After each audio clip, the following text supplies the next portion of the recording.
патот кој требаше да функционира. Од високо се гледа асфалтот, но од страните на планинските падини се гледаат и свлечиштата.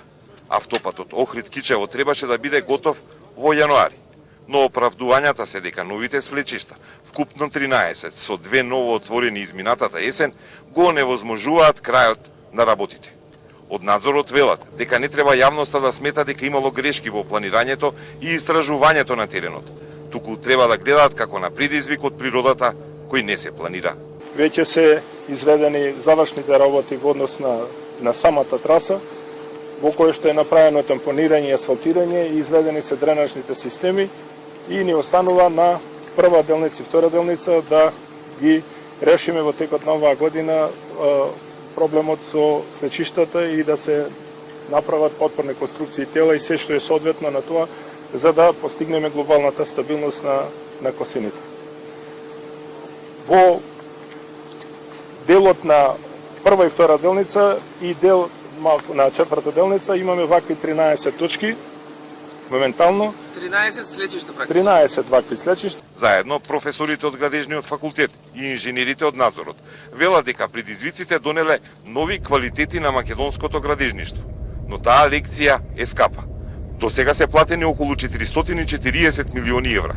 Има уште околу 160 милиони евра од кинескиот кредит за довршување на патот. Во тек се преговори со главниот изведувач, кинеската компанија Синехидро, како да се зголеми безбедноста на патот со нови косини и како да се санираат свлечиштата. Дали ќе треба уште пари покрај првичните околу 600 милиони евра, не се знае. Не се знае ниту конечниот рок за изградба, иако очекувањата се дека крајот ќе дојде на крајот на оваа година. Првиот кредит е веќе реализиран. Сега треба да се отпочне со реализација на вториот кредит, така што тоа е се во рамките на тие 598 милиони евра. Не зборуваме за сума на чинење над 598 милиони евра. Реализацијата некаде е 430-440 милиони евра, но директорот можеби има точната бројка до денеска. Важно е дека треба да се отпочне со реализација на вториот кредит, да се завршат сите овие работи и да се репроектираат овие свлечишта кои што се појавија за да можат да се санираат.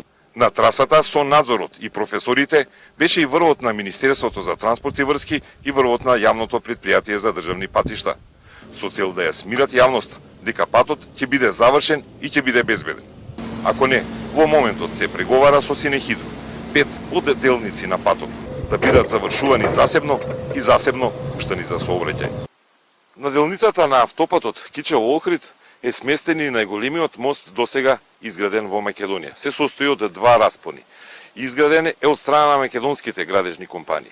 И професорите од градежниот факултет, и експертите, и надзорот, и раководството на надлежните институции, Министерството за транспорт и предпријатието, јавното предпријатие за државни патишта велат дека на овој пат се развиле капацитетите на македонските градежни компании